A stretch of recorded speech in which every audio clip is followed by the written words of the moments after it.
السلام علیکم ورحمۃ اللہ وبرکاتہ۔ فجر کے سنن سے متعلق آپ نے جو مسئلہ پوچھا ہے کہ جب جماعت کھڑی ہو جائے تو اس وقت فجر کی سنن پڑھنا چاہیے یا نہیں پڑھنا چاہیے۔ سب سے پہلے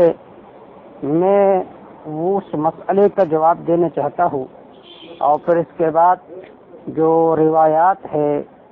جن سے آپ حضرات کو اشتباہ لگا ہوا ہے کہ جب فرض کی نماز کھڑی ہو جائے تو پھر اس صورت میں کوئی نماز نہیں ہے سوائے فرض نماز کی،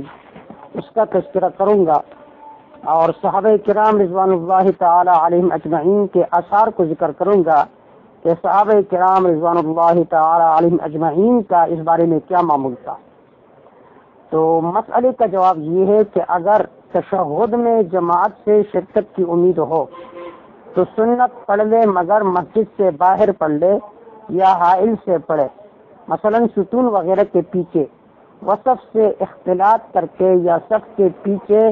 بلا حائل پڑھنا مکروہ ہے۔ لہذا اگر خارج المسجد یا ساریہ وغیرہ کے حائل سے پڑھنے کی جگہ نہ ہو تو ترک کر دے۔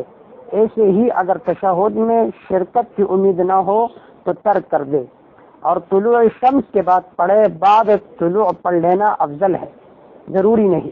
بہت سے فقہا کا قول ہے کہ اگر رکعت ثانیہ میں شرکت کی امید نہ ہو تو سنت نہ پڑھے، مگر ثانیہ سے قول اول کی ترجیح معلوم ہوتی ہے۔ یہ تو اس مسئلے کا جواب تھا جو میں نے آپ حضرات کے سامنے ذکر کیا۔ اب یہاں پر اشکال یہ ہوتا ہے کہ احناف جو ہے وہ صریح حدیث کو ترک کرتے ہوئے اور فقہا کے اقوال پر عمل کرتے ہیں۔ تو اب یہاں پر دو پہلو ہے۔ ایک طرف آپ صلی اللہ علیہ وسلم نے بہت زیادہ تاکید کے ساتھ سنن فجر سے متعلق فرمایا۔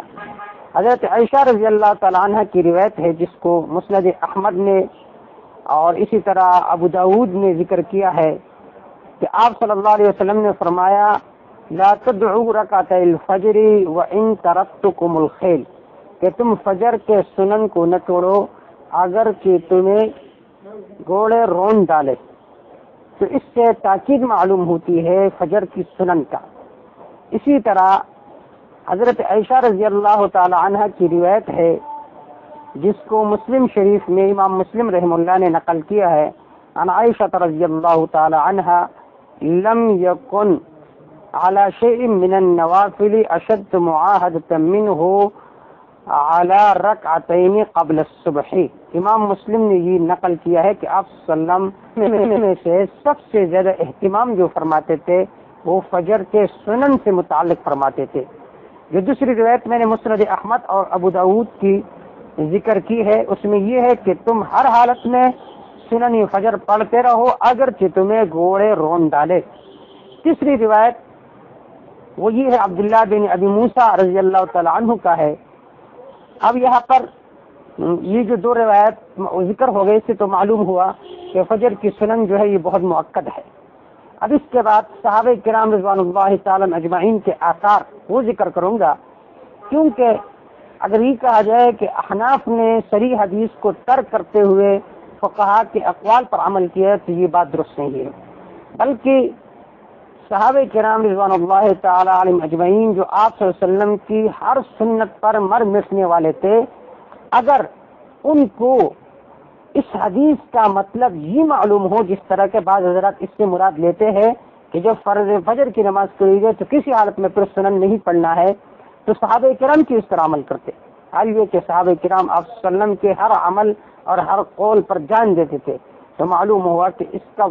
یہ مطلب نہیں ہے جو مطلب ان حضرات نے اس سے مراد لی ہے۔ اب اس کا کیا مطلب ہے تو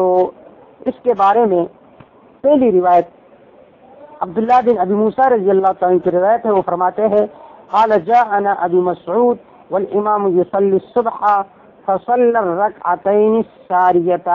ولم يكن صلى ركعتي الفجر۔ امام طبرانی نے یہ روایت نقل کیا ہے کہ حضرت ابن مسعود رضی اللہ تعالیٰ عنہ اس حالت میں مسجد تشریف لے آئے کہ امام صبح کا نماز پڑھ رہا تھا، تو آپ نے فصل رکعتین، آپ نے 2 رکعتیں پڑھ لیے، ساریتا یعنی ستون کے پیچھے، ولم یکن صلی رکعت الفجر، اور فجر کی فرض نہیں پڑی تھی، ولم یکن صلی رکعت الفجر، آپ نے فجر کی 2 سنن نہیں پڑھی تھی، اس لیے آپ نے ستون کے پیچھے سے 2 رکعت اور سنن ادا کر دی۔ تو اس کو امام طبرانی نے نقل کیا ہے، ورجالہ ثقات،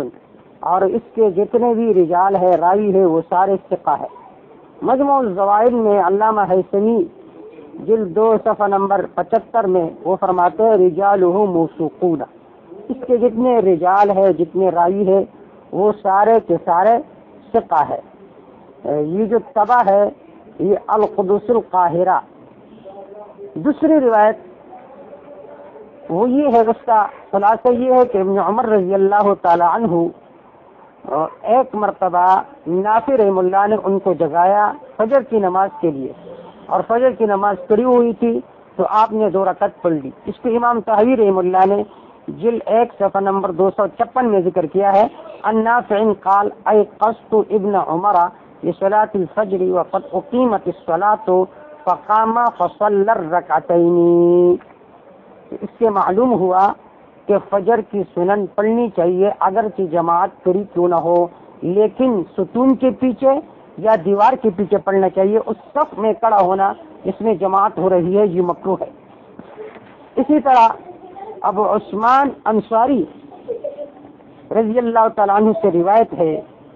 کہ ابن عباس رضی اللہ تعالیٰ عنہ اس وقت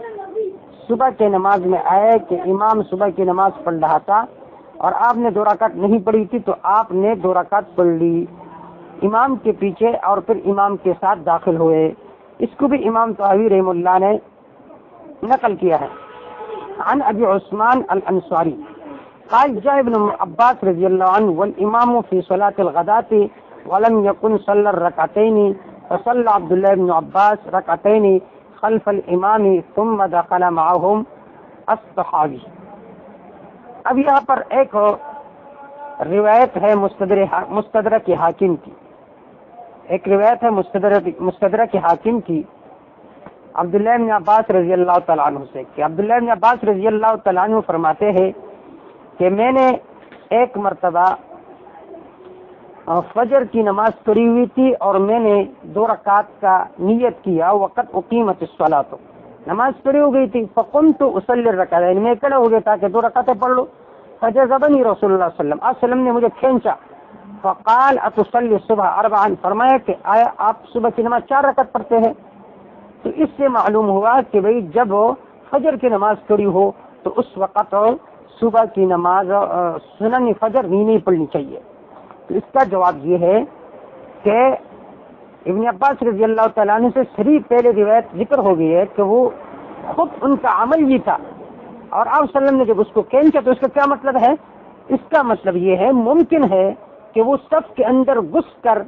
فجر کی نماز پڑھ رہا ہو، اور یہ بھی عند الاحناف بھی مکروہ ہے کہ صف میں کھڑے ہو کر آدمی فجر کی سنن ادا کرے، یا تو کمرے میں الگ ادا کرے یا ستون کے پیچھے ادا کرے۔ ورنہ ان سب روایت کا کیا مطلب ہے؟ کیا صحابہ کرام رضوان اللہ تعالی علیہم اجمعین آپ صلی اللہ علیہ وسلم کے قول پر عمل نہیں کرتے تھے؟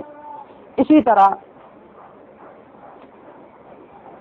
ابو درداء رضی اللہ تعالیٰ عنہ کی روایت ہے، اس کو بھی امام طحاوی رحمہ اللہ نے نقل کیا ہے کہ انہ کان یدخل المسجد والناس صفوف فی صلاة الفجر فیصلی الرکعتین فی ناحیۃ المسجد ثم یدخل مع القوم فی